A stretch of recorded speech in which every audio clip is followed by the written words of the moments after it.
What's up, guys? Coming to you today with a full slate of MLB action here on Monday, April 13th. I'll give you my favorite picks on the side and over-under in each game. We're going to break down every single MLB game today. I'll give you my favorite underdog pick of the day and my massive lock. So as a thank you to me, take that 10th of a second and slam that like button. It really helps get these videos promoted out there on YouTube, and it's a big part of keeping me in here motivated every single day to grind out one of these videos. Also, check below and see if you are subscribed to the channel. We're on the road to 100,000 subscribers this year. We're at 72,000. We've got lots of work to do. Make sure you're hitting that button. We can see that around 44% of our viewers are not subscribed. You can also share these videos out there with a friend or family member who is looking to get into sports betting or is interested in sports or sports betting or anything like that. Also, get down there in the comments. Ask me anything you want to about today's games, about tomorrow's games, about any bets you're looking at across the sports world. I'm more than happy to get back to you. And if I don't have the answer to your question, I can reach out to the premium handicappers over there at stumpthespread.com and see what they have to say. Also, while you're down there, make sure you are checking the pinned comment throughout the day. That's where you'll find my favorite picks from every single video. You'll find a link to stumpthespread.com so you can get over there and check out all their free and premium stuff over there and get on that email newsletter. That's a really, really good resource. And guys, you'll also find my massive lock of the day and my dog of the day in that pinned comment. In terms of a recap there for Sunday, it was a pretty cursed day. Now, it does look like our massive lock of the day there on the Atlanta Braves is going to come home and come home pretty easily. Sales looking great out there. Atlanta's up 9-0 in the middle of the sixth, so that one can pretty much be put on the list as a win. Every other play was a loss. Our no-run first inning play just did not come through. Taj Bradley giving up a run in the first. He's been red hot. Wasn't red hot there in the first inning, but had a great start overall. We bricked out there on the under in that Angels-Cincinnati Reds game. Soriano, a dominant performance from him, but Abbott gets obliterated, so that was a pretty annoying one. We bricked out on the Yankees at -145. Schlittler had his first bad outing of the entire season. The Yankees bullpen sucked it up as well, and they find a way to lose this game by 1 run. We also bricked out there on our under in that Pittsburgh-Chicago Cubs game. We were live there into the 8th inning, but couldn't get the last out in that inning, so that was really upsetting. And we bricked out on the Cardinals at +105 as our dog of the day. Palante fell off a cliff. His first bad start of the season also. So a lot of just really, really rough luck out there on a pretty brutal Sunday. So we're going to try and bounce back here on Monday. The early going of the MLB season can be a little bit tough. There are a lot of unknowns coming into the beginning of the year. We're going to stay after, guys. We're going to get back on track here. Make sure you're hitting that thumbs up button. Make sure you subscribe to the channel. Make sure that you are locked in over there at stumpthespread.com and checking out all the great stuff over there. And now let's go ahead and dive in. We've got a pretty decent little slate here on Monday, April 13th. And let's go ahead and get after it. First up, we're looking at the Houston Astros as they head to Seattle to take on the Mariners. The Astros come to this game straight up not having a good time. Bolton having to go out of that game with a back injury there on Sunday. Not a good look. They lose that game 6-1. They have now dropped 7 in a row to fall to 6-10 overall. They're hitting the ball in this game to Mike Burrows, hoping he can help them get back on track here. He's 1-2 on the year, a 5.63 ERA. Not exactly killing it, coming off a at least mediocre, definitely not a start that I would call good, but not a complete disaster of an outing there against Colorado, but it was against Colorado. He gave up 8 hits over 5 1/3, gave up only 3 earned runs, and again, we saw the Astros eventually lose 5-1. The Houston bullpen's been the worst bullpen in the majors so far this year. That has certainly not helped, and despite their lack of positive results, the offense has actually scored the most runs in the major leagues so far this year. First in runs scored, second in batting average, first in on-base percentage, but the offense just can't, or the pitching staff just can't find a way to help them win games. That being said, they are coming off a game where they scored 1 run, so it's a little bit tough to put that one on completely on the pitching staff. So we'll see if they can bounce back here as they head to Seattle to take on the Mariners, who are 7-9 on the year. They have won the first 3 games of this series pretty handily, and they needed these wins. Haven't exactly been killing it. Laying the ball in this one to George Kirby, who's 1-2 on the season, a 3.60 ERA. His last start, 8 innings, 6 hits, 3 earned runs allowed to give a home run in that game, and was eventually a 3-2 loss there against the Texas Rangers. Overall, the season has been pretty good. Did struggle a little bit against the Yankees. We'll see what he can do here against the very, I'm not going to say super cold hitting, but at least they're coming off a cold hitting day there yesterday, Houston Astros. Now, the Mariners bullpen has been, I would say, very good. A 2.10 bullpen ERA is not something you're going to see me complaining about at any point this year. The offense has looked good, especially now they've taken on the terrible Houston Astros pitching staff. They've scored 6, 8, and 9 over the first 3 games of this series. We've seen some guys get back on track. Cal Raleigh still only batting 133, so that's something I do expect to change at some point. They are second to last in the majors in both batting average and slugging percentage, so a lot of work to be done there to get the Mariners back on track. Looking at the numbers for this game, the Astros are plus 145. The Mariners are minus 170. We've got a total of 7.5 out there. Houston is 1-7 on the road. They are 11-4 to the over. Seattle is 5-4 at home, 8-7 to the under. I don't think over 7.5 is a terrible idea in this game. I think we could see a good amount of offense here, and that's not a very big number. The Astros have hit the ball well. Obviously, the pitching staff's been terrible, and Seattle's got to bust out of their poor hitting slump at some point. And this series has kind of been a catalyst for that. So definitely the over is live. And if you're begging me for a side, I'll definitely take the Mariners here at home. There's no chance I'm going to be backing the Houston Astros until they show me something different. Next up, we've got the Arizona Diamondbacks heading to Baltimore to take on the Orioles. We don't have a confirmed starter for the Orioles yet, and that's probably why we don't have any numbers for this game. Arizona, they come into this one fresh off winning 2 out of 3 there in Philadelphia. They're 9-7, so off to a very good start, and they're going to hand the ball to Ryan Nelson, who's 1-1 on the year, a 4.20 ERA. He's coming off an excellent start there in New York, 5 2/3 innings, 5 hits, 1 run allowed, and struck out 5, and a 7-2 win over the Mets. Now, he did give up 7 hits over 4 2/3 against Atlanta, but had, I guess it wasn't the worst performance. A couple big mistakes there against the Dodgers in his first start of the year. So we'll see if Ryan Nelson has really figured something out in this one. We'll see if the bullpen for Arizona can show some more signs of life. Yeah, you don't want to be sporting a 4.50 bullpen ERA. The offense, though, has been decent. 17th in runs scored, 17th in slugging percentage, but not looking exactly like the offense we saw from them a year ago or even the year before that. So we'll see what they do here against the Orioles, who just won 2 out of 3 against the Giants. O'Neal now on the IL. More and more injuries just mounting here for the Baltimore Orioles. We'll see what they can do about that. We'll see who they actually confirm to start this game. We really don't know that here at time of recording. The Baltimore bullpen has been decent. A 3.45 bullpen ERA is certainly not something I'm going to whine about, but I'm not going to put them in the elite echelon yet.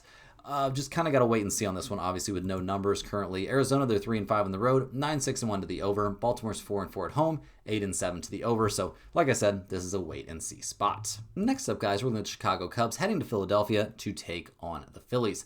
The Cubs are 7-8 on the season. They just lost 2 out of 3 there against the Pirates. They won Game 3 there thanks to a nice comeback there in a Carson Kelly walk-off single, but not exactly an amazing performance from them in that series. They'll hand the ball in this one to Javier Assad, who's 1-0 on the year, hasn't given up an earned run. He has only had 1 start. He went up against Tampa Bay back on the 7th and was excellent. 5 2/3 innings, 1 hit allowed, no runs allowed, struck out 3 and walked 2 in a 9-2 win there for the Cubs. So not a lot of high pressure pitching for him in that game, obviously, but he looked really, really good. The Cubs bullpen over the course of the season has been okay, definitely not great, but a 3.77 bullpen ERA is slightly above MLB average.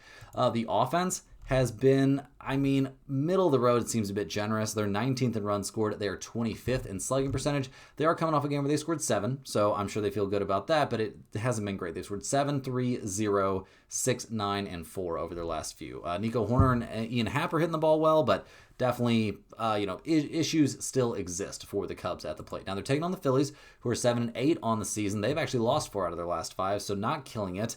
They'll hand the ball here to Christopher Sanchez, who's 1-1 on the year, a 1.65 ERA.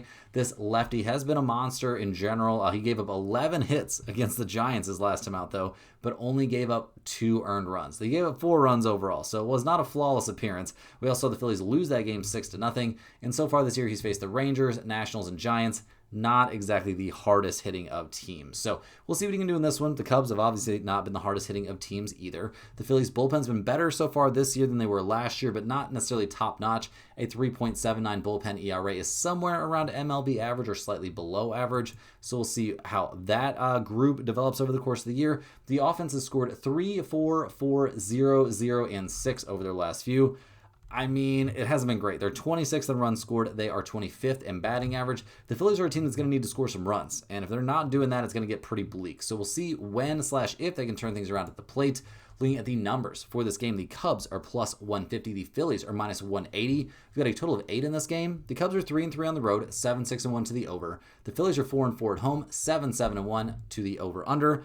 I'm not super interested in the total in this game, guys, but with Christopher Sanchez on the mound, I'm very interested in the Phillies in this one. Minus 180 is a hair expensive for us, obviously, but I do think the value side is certainly the Phillies here. I don't trust Assad after one good start. The Cubs are struggling against teams like the Pirates. Now, we have seen the Phillies struggle as well, so maybe that's a little bit unfair, but I do think the Phillies playing at home are the side you want. Hey guys, before we hop in and cover the rest of this pretty nice Monday slate here on the MLB side, we got to shout out the sponsor today in every day's video, and that is stumpthespread.com. You can click the link in the description or in the pinned comment to get over there and see the top confidence picks from our entire team of experienced cappers. Keep in mind, I am not one of the premium handicappers over there at stumpthespread.com for MLB, NHL, UFC, anything like that. We have a team of experienced cappers over there covering all of the major sports, and right now our premium members are getting daily MLB, NBA, NHL, and UFC picks.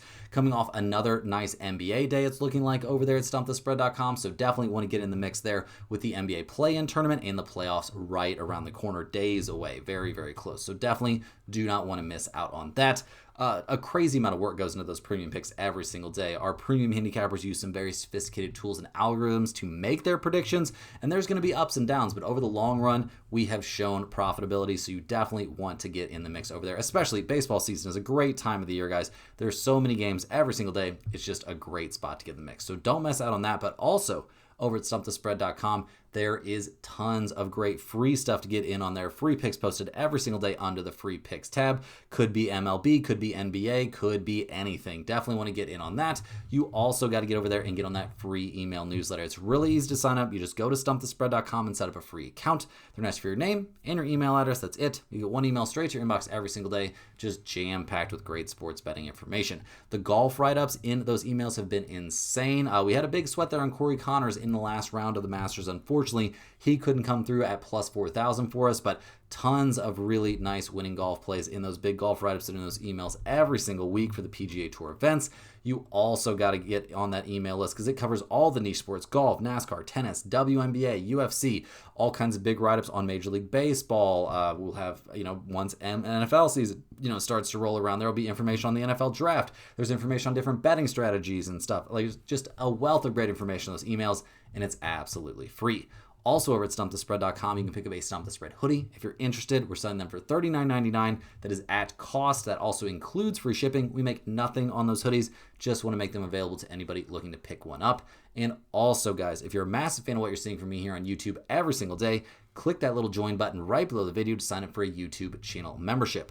YouTube channel members get early access to all of our videos. They get their name up on screen in every single video, but maybe more importantly than that, guys, they get access to our members-only giveaways. We give away a Stump the Spread hoodie here every single Monday and every single Thursday, so you're about to see how these giveaways work right now. The way they work is we put the name of every single YouTube channel member on a big wheel, just like the one you're about to see right now. We click this little button right here in the middle and spin the wheel. Whoever it lands on gets a Stump the Spread hoodie of their size mailed straight to their address of choice. This wheel has the name of every single YouTube channel member on it. It looks like this week's Monday winner is going to be Rob Wells. Rob Wells, get down there in the comments. Let us know that you see that you won the hoodie. We'll give you instructions on how to go about claiming it, and you could have it to your address of choice within 7 days. We've actually had people get them much, much faster than that. So huge shout out to all the YouTube channel members, guys. Really, really appreciate every single one of you. The more YouTube channel members we get, the more giveaways just like this that we will be doing. So really appreciate all of you. Really appreciate everybody that's watching these videos. Make sure you hit that thumbs up button. Make sure you subscribe to the channel. Make sure you're getting over there to stumpthespread.com, taking advantage of all the great information over there. And let's go ahead and dive back in, guys. Lots more MLB action to cover here on Monday. And next up, we're looking at the Washington Nationals heading to Pittsburgh to take on the Pirates. The Nationals come into this game fresh off of a sweep. They went into Milwaukee and swept the Brewers, winning 7-3, 3-1, and then 8-6 there on Sunday. An absolute thriller of a game. Very, very solid stuff there from the Nationals. Not a team that comes into this year with, a lot of big, aspirations, not a lot of hype around them, but they're playing well at the moment. They're going to hand the ball in this game to Cade Cavalli, who's 0-0 on the year, a 2.51 ERA. His last start, 4 2/3 innings, 4 hits, 2 runs, one of which was earned, and a 7-6 extra inning loss there to the Cardinals. He also threw the ball really well against the Phillies. Struggled a little bit in his first start of the year against the Cubs, but overall, we've liked the way he's been throwing the ball recently. hasn't been going crazy deep into games, which is a bit of a concern, but not as big of a concern this year as it was last year, although the bullpen's still bad. It's just not historically bad like it was a season ago. The offense for the Nationals has been extremely respectable. We've loved what we've seen from C.J. Abrams. He's hitting the cover off the ball here early, batting .321 with 16 RBIs and 4 home runs. James Wood actually leads the team with 5 home runs. They're third in the majors in runs scored. They're third in the majors in batting average, fourth in slugging percentage. They are hitting the cover off the ball right now. So we'll see what they can do here against the Pirates. Pittsburgh, they come into this game fresh off winning 2 out of 3 there at Wrigley Field. They're 9-6 on the year, so a lot of positives. They're going to hand the ball in this one to Paul Skeens. This 23-year-old phenom is 2-1 on the year, a 5.25 ERA, still trying to make up for that terrible start to open his year there against the Mets, but he went up against the Reds back on the first, 5 innings, 3 hits, 1 run allowed. That was an 8-3 win for the Pirates. Then he went up against the Padres, 6 1/3 innings, 2 hits, 1 run allowed, struck out 6 and walked 2. Very, very good work. Skeens is looking good. The velocity, everything you want to see from Skeens right now is there. I'm expecting very, very good stuff from him, in this game and just in general this season. Now, the Pirates bullpen has been middle of the road. A 3.84 bullpen ERA is not great, so they would love to see Skeens go deep into this game. The offense has been okay-ish. I mean, they're 17th in runs scored, 6th in on-base percentage, 12th in batting average. O'Neal Cruz is hitting the crap out of the ball right now, batting .339 with 5 home runs and 13 RBIs. They've scored 6, 4, 2, 2, 7, and 0 over their last few games. So I'm not going to say Pittsburgh's an offensive juggernaut, but they're doing some positive stuff at the moment. Looking at the numbers for this game, the Nationals are plus 190. The Pirates are minus 225. We've got a total of 7 in this one. Washington is 5-3 on the road, 10-4 to the over. Pittsburgh is 4-2 at home, 8-6 to the over.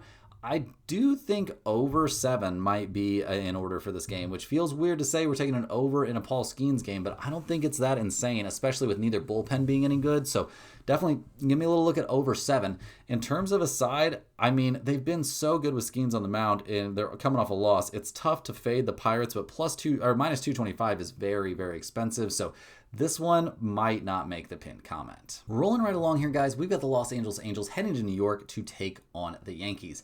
The Angels are 8-8 on the season. They're coming off another series win, winning 2 out of 3 there against the Reds. Pretty unfortunate seeing Mike Trout get hit by that foul ball. I mean, what are you going to do? That guy feels cursed sometimes. They're going to hand the ball in this one to Yusei Kikuchi. He's 0-2 on the year, a 6.75 ERA. He has not been good this year. Had an okay start against the Astros to open his year, but then really struggled against the Cubs and then struggled against the Atlanta Braves. They need him to turn it around here for sure. They could also use a little bit of an improvement there for the bullpen. A 4.05 bullpen ERA, certainly not what they had in mind. Now the offense, figuring things out. They've scored 9, 3, and 10 over their last few games. We're liking what we're seeing from Zach Neto. He's got 5 home runs and is batting .250. They're 10th in the majors in runs scored. They are 22nd in slugging percentage and 27th in batting average. So, yeah, I'm not super duper sold here on this Angels offense. Now they're taking on the Yankees, who come to this game fresh off of a pretty disappointing 5-4 loss. They are now on a 5-game losing streak. They got swept there in Tampa Bay. I mean, we'll see what they can do to stem the bleeding here. They're going to hand the ball to Will Warren. He is 1-0 on the year, a 3.07 ERA.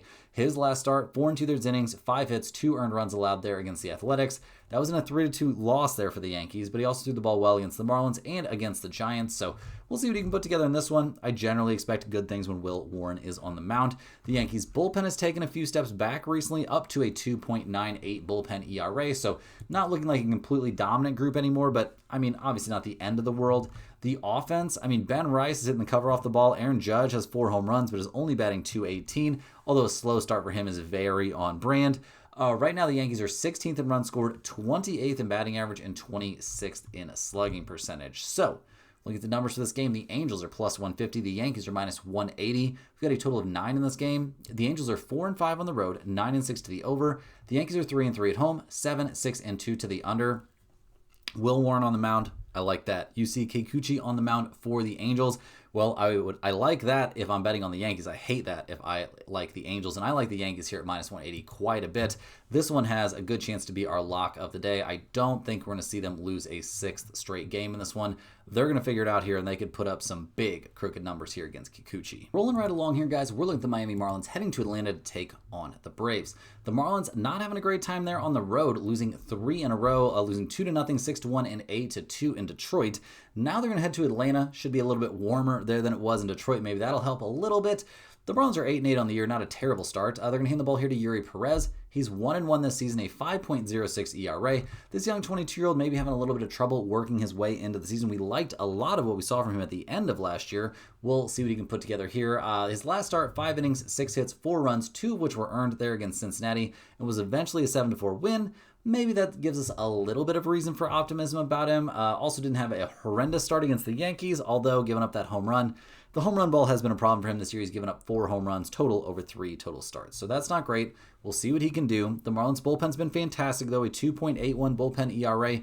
Definitely not something to complain about for a group that was not great last year. The offense really struggled there in Detroit. I mean, 2-1-0 runs scored, but have gotten off to a good start. Despite that struggle, they're still 7th in runs scored and 6th in batting average. They're in the top 5 in slugging percentage as well. We're liking what we're seeing from Xavier Edwards, Liam Hicks, both hitting the ball well. So I think they could be in for a bit of a bounce back here in Atlanta. Now, the Braves, they're 9-6, looking to be 10-6. They're up 9-1 in the bottom of the 7th inning, so things looking very good for them in their last game of the series there against Cleveland. They're on Sunday Night Baseball.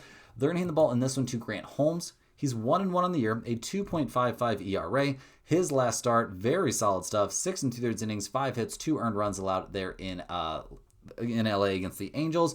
Also, the start for that went into Arizona and was fantastic. So you got to be stoked if you're a Braves fan and you're seeing Grant Holmes throw the ball like that. This is very good news. Their bullpen is still the best in the majors. A 2.06 bullpen ERA is certainly not something you're going to see me complaining about. In the offense, well, coming off a 9-run game has to feel pretty great. The last time we saw them hang a big number like that, they scored 11 in game 1 against Cleveland and then scored 0 in the next game. We also saw them score 17 once against Arizona, and then they scored 2 in the game after that. So I'm a little bit worried about the letdown in this one. They are 4th in the majors in runs scored and 4th in batting average. They've hit the ball really well this season. I'm not complaining, especially about Drake Baldwin. That dude has been on fire. But we'll see what they do in this game. The Marlins are plus 120. The Braves are minus 140. We've got a total of 8.5. Miami is 1-5 on the road, 10-5-1 to the over. Atlanta is 5-3 at home, 9-6 to the under.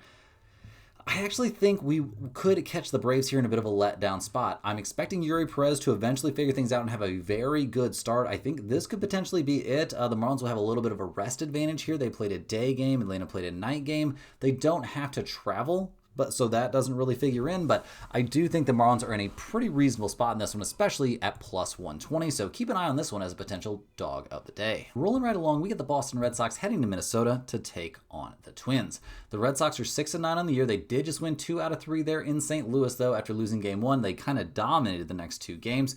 They're going to hand the ball in this one to Garrett Crochet. He's 2-1 on the season, a 3.12 ERA. He's had a reasonable season so far. Got off to a dominant start, destroying the Reds, but then gave up 5 runs against Houston and then gave up 2 earned runs over 6 1/3 innings in a 3-2 win over Milwaukee his last time out. So seems like he's throwing the ball well. I don't think he's going to go out there and completely destroy everyone, but I think it's a very good thing for the Boston Red Sox to have Garrett Crochet on the mound and just on their roster in general.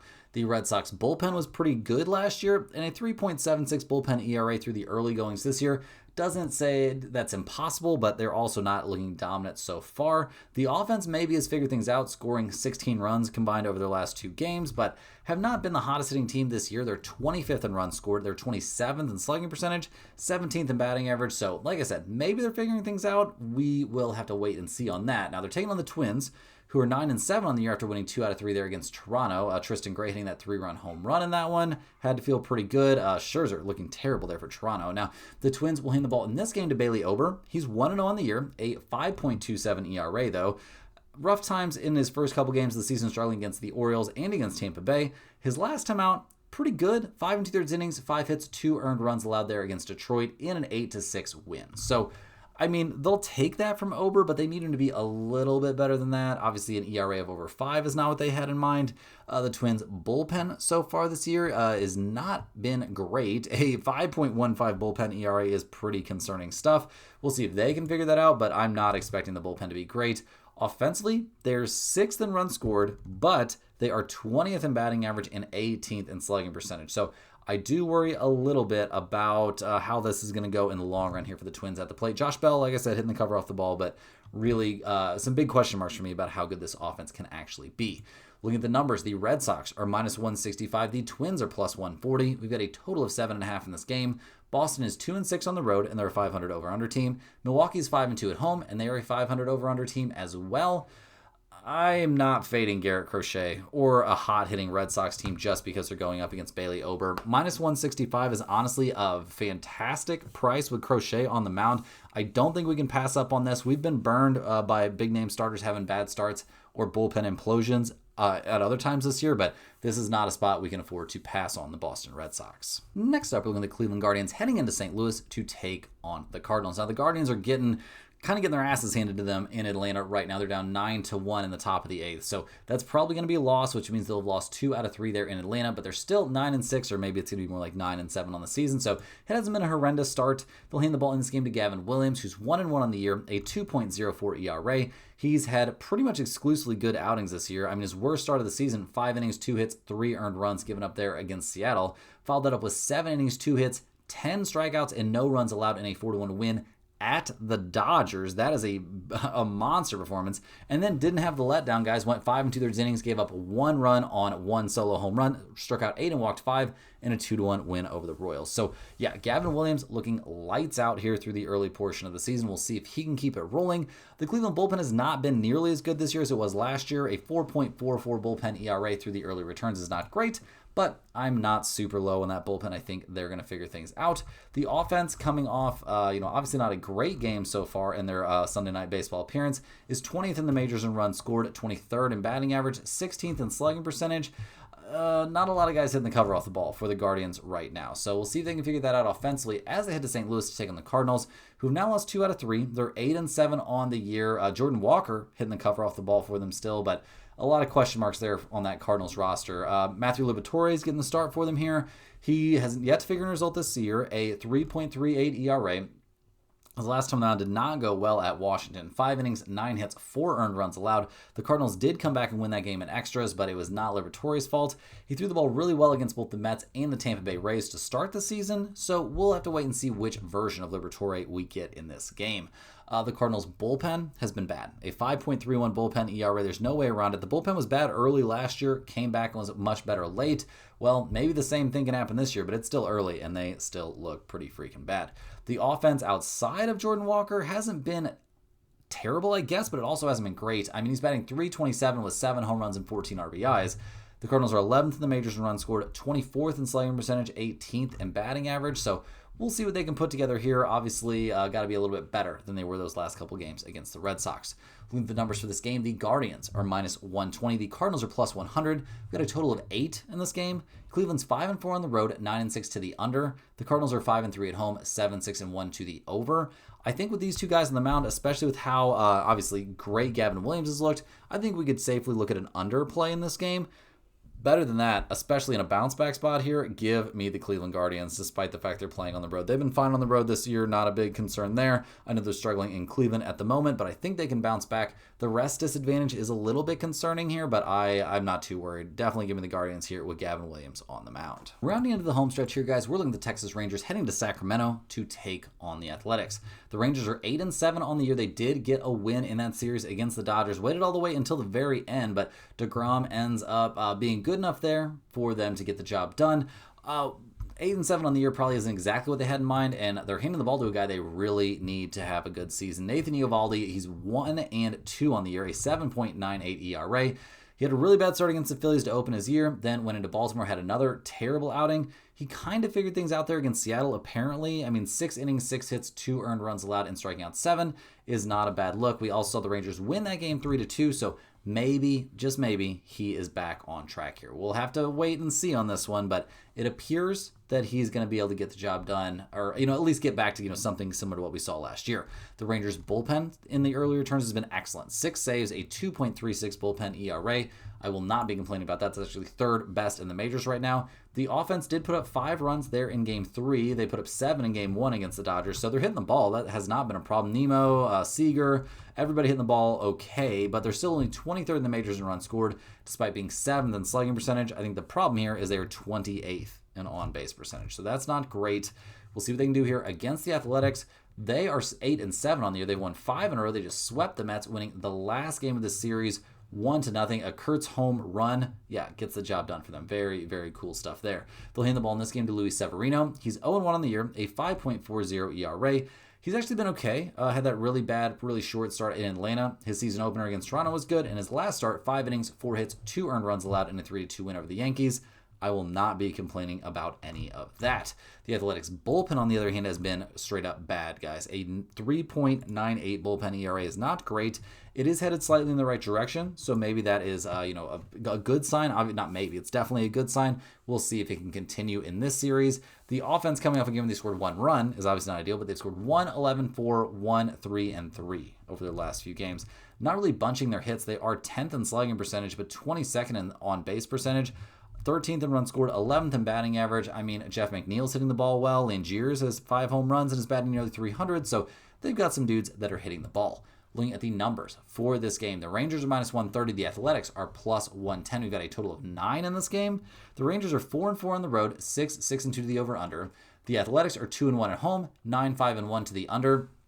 I know the ballpark they're playing up there in Sacramento is not huge, but despite that, I do think under is a very reasonable play in this game. 9 is a pretty big number. I think under is very, very live in this one. In terms of a side, with Severino on the mound, it feels a little bit iffy, and I don't really trust Eovaldi, so I'll lean just a tiny, tiny bit towards the Athletics, but I think the under is the better play. Last but not least here, guys, we're looking at our nightcap. We've got the New York Mets heading to LA to take on the Dodgers.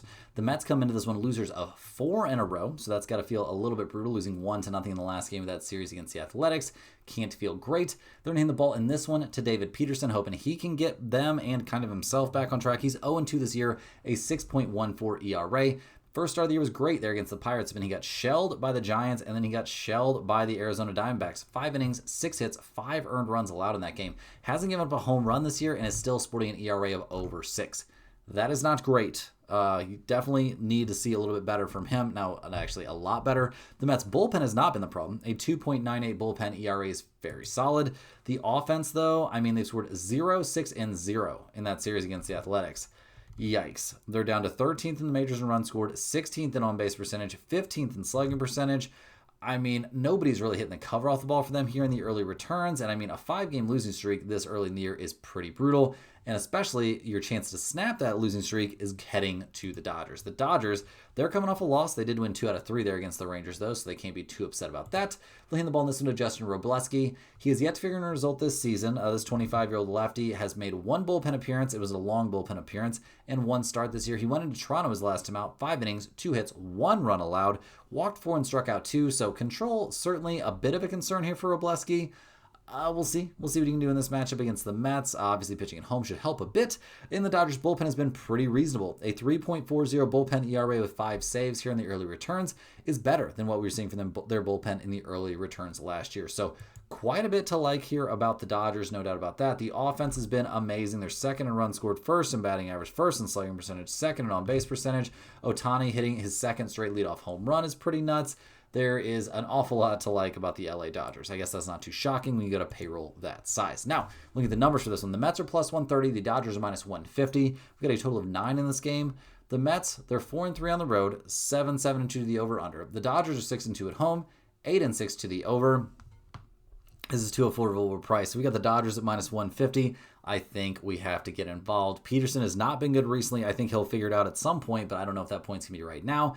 And even Robleski on the mound, if they have to go to the bullpen there, I think the Dodgers are fine with that. So give me the Dodgers here playing at home. Guys, that's all the games we have here for today on a pretty busy Monday. Don't worry, NBA is going to be back here as soon as we got play-in tournament games and playoff games to break down. Make sure you're hitting that like button for good luck on all of your bets and subscribing to the channel if you're new around here. Hitting that like button and subscribing to the channel, it really makes a big difference. Let me know in the comments any questions you have on today's slate. I'm more than happy to get back to you. And I can also reach out to the premium handicappers over there at stumpthespread.com if you ask me a question that I can't answer.